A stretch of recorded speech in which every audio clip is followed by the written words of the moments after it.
Hello, I'm Dana Cowley, and welcome to Charter Local Edition Northwest.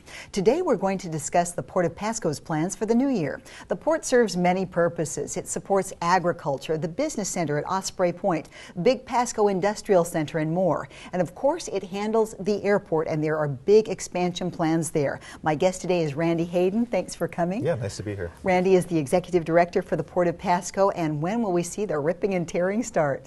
Well, about this summer, you can expect to see some machinery out there and some people working. So July, we hope to start construction on the new airport expansion. It's going to be a great project for our area. The last time we did any work in the airport was 1986, and if you've been out there recently, you can see that it's showing its age. So it's going to be a great improvement for our area. Why did you decide to do this at this point? Well, it's really because of our community. They're flying a lot, and our airport just wasn't big enough for the volume of traffic that we have now. So we do master plans every 10 or 20 years, and the master plan said that we're already about 12% smaller than we should be for our local air traffic. So it was just time to get a new terminal to support all the new passengers that we have. How much is it going to cost, and then when will it be finished?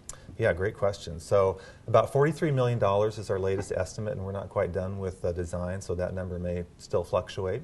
But it's a big number for us at the port. We think we've got the income to cover that, but it's about a 2-year project, so it's going to be a long-term project for us here in Pasco, but we're going to do everything we can to make the experience for the traveler seamless so they can still get to their destinations on time.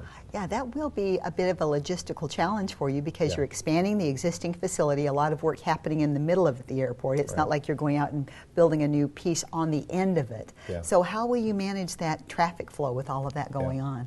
Well, the good news is we're using kind of a special process here in the state of Washington where we've already got our contractor on board, and they're helping us during the design phase to figure out how we're going to phase that to make sure all the pieces fit together. And really what we'll end up with is, if you've been out at the terminal, when you start going through the security line, from that point on will be all brand new.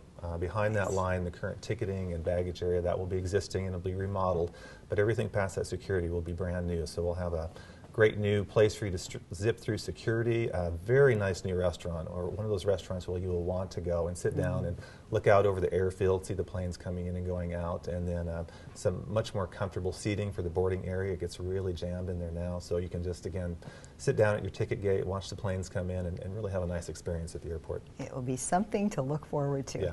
And what are you looking forward to in 2014 for the port?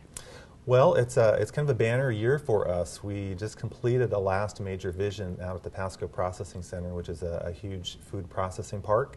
All of our community partners, the City of Pasco, the Franklin PUD, Tridec, all came together and created a vision to bring food processors to our area, and we just sold the last large piece of land out there to a cold storage outfit, so it's time to move on to the next vision.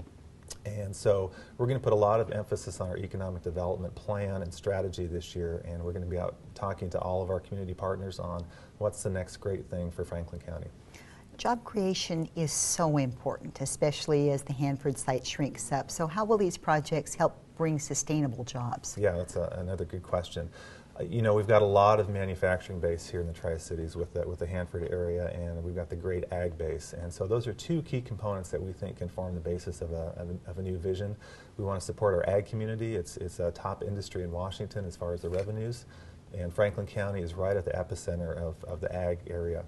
And then we've got the great manufacturing. So somewhere there's some opportunities for our region to grow and create some new jobs. Excellent, Randy. Thank you for coming. We Thank you really so much. appreciate it. This is Randy Hayden. He is the Executive Director for the Port of Pasco. I'm Dana Cowley, and you're watching Charter Local Edition Northwest.